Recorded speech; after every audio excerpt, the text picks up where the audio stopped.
Ang dami kong balloons. Pumunta kasi ako dun sa may nag-party sa kapitbahay namin. Joshua, tingnan mo si Queenie, ang dami niyang balloons. Oo nga. Saan kaya yan galing? Ewan ko, lapitan kaya natin. Tatara, manghihingi tayo ng kahit isa lang. Sige. Uy, Queenie, ang dami mo namang lobo. Oo, akin to lahat. Binigay sa akin to ng kapitbahay. Anong meron sa kapitbahay niyo, Queenie? Bakit binigyan ka nila ng globo? Ano ba meron? Ano ka ba, Joshua? May nagbe-birthday siguro. Di ba, Queenie? Oo, may nagbe-birthday doon sa kapitbahay namin. At saka alam niyo bang dalawa? Daming pagkain dun sa loob. Nandun lahat yung mga favorite nating mga pagkain. Eh bakit di mo kami sinama dun? Kahit kailan talaga, Queenie, hindi mo kami sinasama kapag may okasyon. Ay, nakalimutan ko kasi kayong dalawa. Si Mami lang kasi kasama ko doon.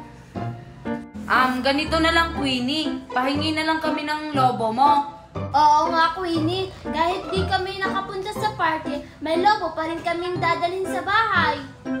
Ano? Manghihingi kayong dalawa? Hindi pwede. Pumunta na lang kayo dun sa kapitbahay ko. Manghihingi na lang kayo ng lobo doon. Madami pa namang lobo dun sa loob. Nay, nahihiya kami dun, Queenie. Kapag pumunta kami, di kami imbitado. Bigyan mo na lang kami, Queenie. Ayaw ko! Lalaroin ko pa to dun sa bahay namin eh. Hindi ka talaga magbibigay sa amin kahit isang lobo. Joshua, akin na yan! Hoy, anong gagawin mo sa lobo ni Queenie Nicole? Tuturuan ko siya ng leksyon kasi hindi niya tayo bibigyan.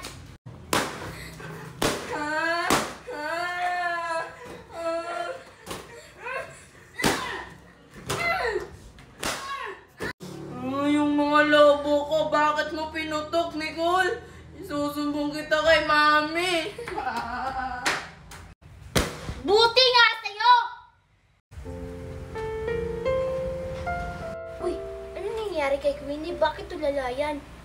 Oo nga, baka broken na naman yan. Ganyan kasi talaga yan. Pag broken, wala sa sarili. Tanungin ko kaya to, bakit tulala na naman? Sige, Joshua, tanungin mo. Sige. Hoy, Queenie! Hoy, Queenie!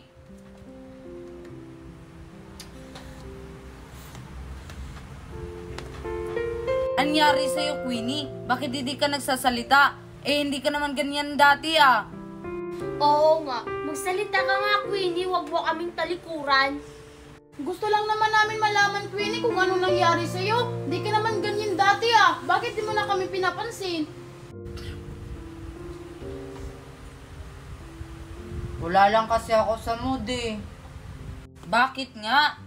Sabihin mo na kasi para malaman namin. Baka pag malaman nyo, pagtatawanan nyo na naman ako. Bakit ka naman namin pagtatawanan? Kaibigan ka namin eh. Sabihin mo na kasi para makauwi na kami sa amin, para matapos na to. Sige na nga. Basta pagsasabihin ko ha, huwag nyo akong pagtatawanan. Iniwan na kasi ako ng boyfriend ko eh. Kahapon. Ano? Iniwan ka na naman? Sabi na yan yung inisip ko kanina. Yan lang, Queenie. Tapos ganyan ka na? Ano ka ba? May marami pang lalaki dyan na mas pogi pa sa kanya.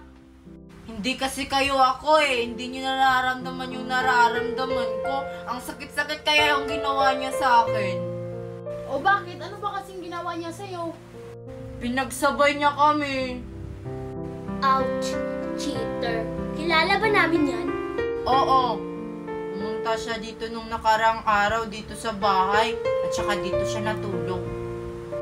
Oh my God, pinatulog mo dito sa bahay niyo, Queenie. Tapos yan lang yung ginawa sa'yo. Sakit-sakit naman nun. Oo nga, yung sakit-sakit talaga nun. Pero okay lang. Sanay naman ako masaktan ng paulit-ulit. Okay lang yan, Queenie. Si Lord na bahala sa kanya. Nandito naman kami. Hug ka namin, Queenie.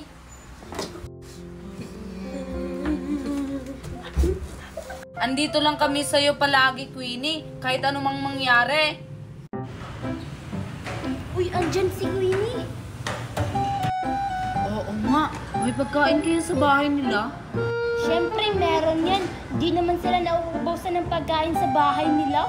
O ano pang hinihintay mo, Nicole? Tanungin mo na kasi nagugutom na ako. Sige na nga. Queenie! Ay, andyan pala kayong dalawa, Nicole at saka Joshua. Di ko agad kayo nakita. Oo, kanina ka pa namin nakikita dyan, tapos tulala ka pa. Wala, may niisip lang ako. Bakit kayo nandito? Anong kailangan nyo dito? May pagkain kayo sa bahay nyo? Meron. Bakit? Ano, Nicole? Meron ba? Oo, Joshua, meron. Queenie, pwede ba kaming makikain sa bahay nyo? Oh, bakit dun kayo makikain sa bahay namin? Wala kasi kaming ulam sa bahay namin, kaya dito na lang kami kakain sa inyo. Oo nga, Queenie. Kapag hindi mo kami papakainin sa bahay nyo, papasok kami. Kunti lang yung ulam namin dun sa bahay eh. Sakto lang sa amin. Paghahatian natin. Sige na nga, basta konti lang yung kakainin nyo ha. Tara, sunod kayo sa akin. O Joshua, tara na, papakainin daw tayo. Yes, sakto. Makakain ako kasi nagugutom na ako. Dali, pasok! O Queenie, bakit nandito si Mercy at si EJ dito sa bahay niyo kumakain? Oo nga, may nauna na pala. Ewan ko, bakit nakapasok yun dito sa loob? Nakalak naman ah. Hoy, Mercy, EJ! Nandito sila. Takbo, EJ! O ano pa hinihintay nyo? Kayo na yung kumain dun sa kinakain nila. Sakto. Atak, Nicole! Ubusin nyo yung kinakain nyo dyan ha. Maliligo muna ako.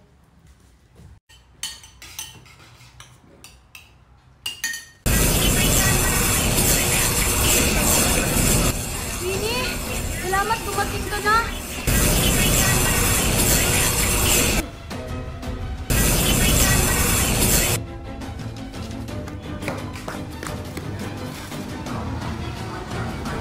Queenie, buti dumating ka. Akala ko di mo na kami babalikan.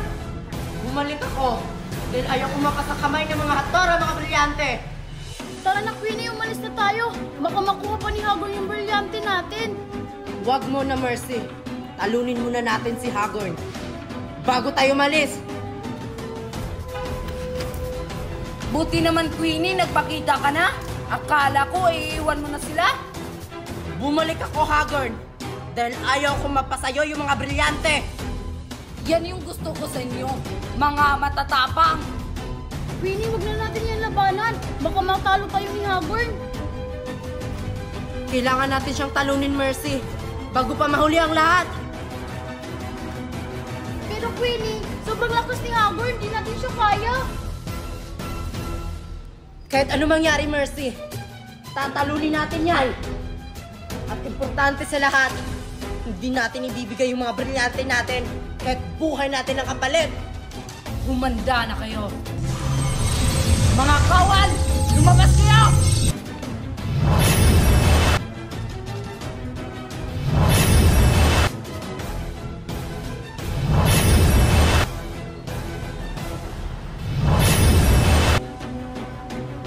Queenie, sobrang daming Hagorn. Ano gagawin natin?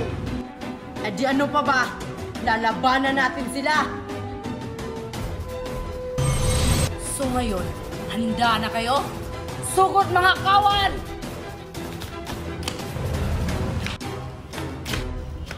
Queenie, andyan na sila.